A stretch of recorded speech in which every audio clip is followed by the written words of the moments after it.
Hello, and welcome to episode 3 of the Comprehensible Podcast. I'm an Englishman living in South Korea. The last episode was about Korea. This time, I will talk about England. I haven't been to England since I came to Korea 15 years ago. I planned a vacation in England in 2020, but it was cancelled because of COVID. I planned a really nice trip, too. My wife is Korean and she hasn't been to England, so I chose a few interesting places to go. I booked an Airbnb in each place. I found some really nice places to stay. The places I chose to go were London, Manchester, the Lake District, Oxford, and the Cotswolds. I chose these places because they were culturally significant or beautiful. I wanted my wife to have a wonderful time and see many interesting things. I also wanted her to have personal experiences of English things she reads about or sees on TV. I even made a website and wrote about all the places we'd visit. I spent about 2 weeks planning and researching the vacation, but I wasted my time because the trip was cancelled about 6 weeks before it started. I can barely remember what it's like to live in England, and I'm sure it's changed a lot. In fact, I know it has. So what can I say about England? It has bad weather. It rains a lot. The sky is often grey. Grey is not a good colour for a sky. In Korea, the sky is usually blue. It's usually sunny. There's a monsoon season and it rains every day for a month or 6 weeks. This is quite annoying, but most of the year it is sunny almost every day. Even in winter, it's cold, but the sky is blue and the sun is shining. Not in England. In England, winters are miserable. And in England, in winter, it gets dark at 4 o'clock in the afternoon and it gets light at about 8 o'clock in the morning. Scotland's even worse. But in summer, the days are really long. In the middle of summer in England, it gets light at about 4:30 in the morning and gets dark at about 9:30. That's really nice. I remember being a kid and playing outdoors until late in the summer. It's a really nice vibe. Robert Louis Stevenson wrote a poem about a child going to bed while it's still light outside in the summer in England. Robert Louis Stevenson was Scottish, but it's the same in England.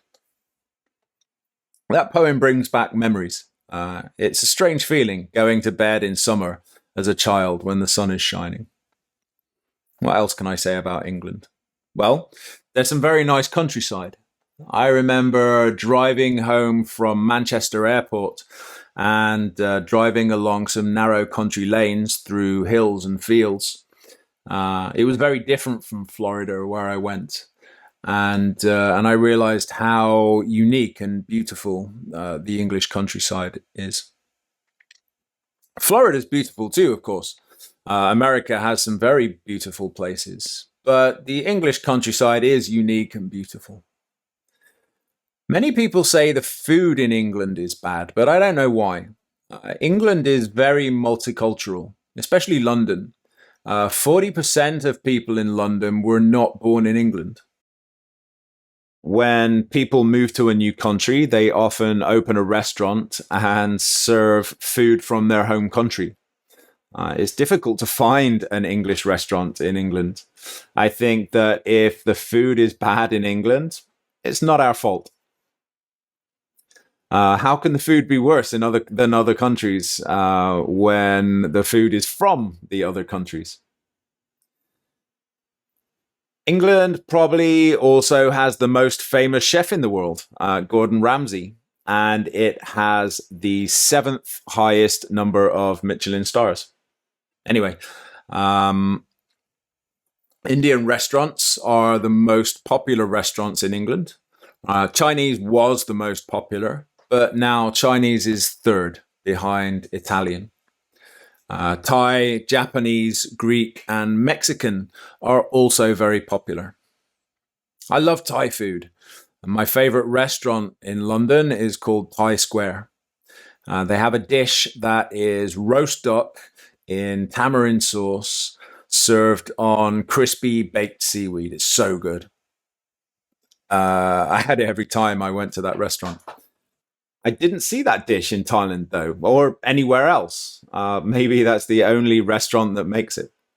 Anyway, if you go to Angel in London, I highly recommend it. People cook Italian food and other foods at home too. In Korea, people usually eat Korean food, but in England, we rarely eat English food. But sometimes we eat English food on Sundays. Sunday roast is a traditional English dish. It consists of roast meat, chicken, pork, beef, or lamb, with roast potatoes, parsnips, and boiled or steamed vegetables with gravy. This used to be the big meal of the week. On Sundays, the whole family would get together and share this food. The vegetables were plated in the kitchen, and the meat, potatoes, and gravy were served separately. The meat is carved and given out by mum or dad. Then people help themselves to potatoes and gravy.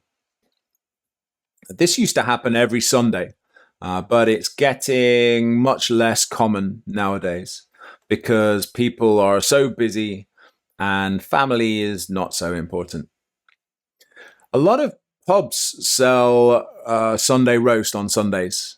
I think more people eat these than cook it at home. Pubs are very important in English social life. Pubs are like bars, but more relaxed. Bars are more exciting. Bars are also more cosmopolitan, and pubs are more traditional. People go to the pub on Friday night after work with a few colleagues, and on Saturday night with friends, and sometimes on Sunday afternoons for a pint and a Sunday roast. Beer comes in pints in England.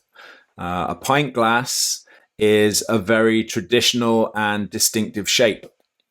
When English people go abroad and drink beer, they miss drinking from a pint glass. A litre is too big and half a litre is too small. If Goldilocks drank beer, she'd use a pint glass. Other traditional English foods are fish and chips, which can be fantastic, and the full English breakfast, which consists of fried bacon and eggs, sausages, mushrooms, and baked beans, and toast. A good full English breakfast is fantastic. England has a lot of fish and chip shops. Fish and chip shops have no chairs or tables, just a long counter full of fish and chips. Chips are like big fat French fries. The fish is usually cod or haddock. You go into the fish and chip shop, order your fish and chips, and wait while they prepare it. They used to wrap it in newspaper, but now they use special paper. Sometimes fish and chip shops have chairs and tables, though, or they have a restaurant upstairs. They only sell fish and chips, plus battered red sausages called saveloys, mushy peas, and perhaps onion rings. People put salt and vinegar on fish and chips, or sometimes a special curry sauce. They also sell fish and chips and full English breakfasts in pubs. What else can I say? Oh, Christmas is our biggest festival. Christmas is huge in England. Korea is probably more Christian than England, but they don't really have Christmas. Christmas Day is a public holiday, but it's not a big family event like in the West. When I was a kid, a lot of workplaces closed for a couple of weeks. Everyone took paid vacation time. So Christmas was a long holiday. The world is busier nowadays, and workplaces don't close for so long, maybe just a couple of days. But the shops put decorations up in October now. It's ridiculous. Christmas should be special, but having decorations up for 25% of the year makes it less special. What if 25% of people dressed like policemen? We couldn't trust the science if 25% of people dressed like scientists. The circus would not be the same if 25% of people wore clown costumes every day. Anyway, that's it for today. Maybe I will say some more about England another time. Have a great day. Take care. Bye bye.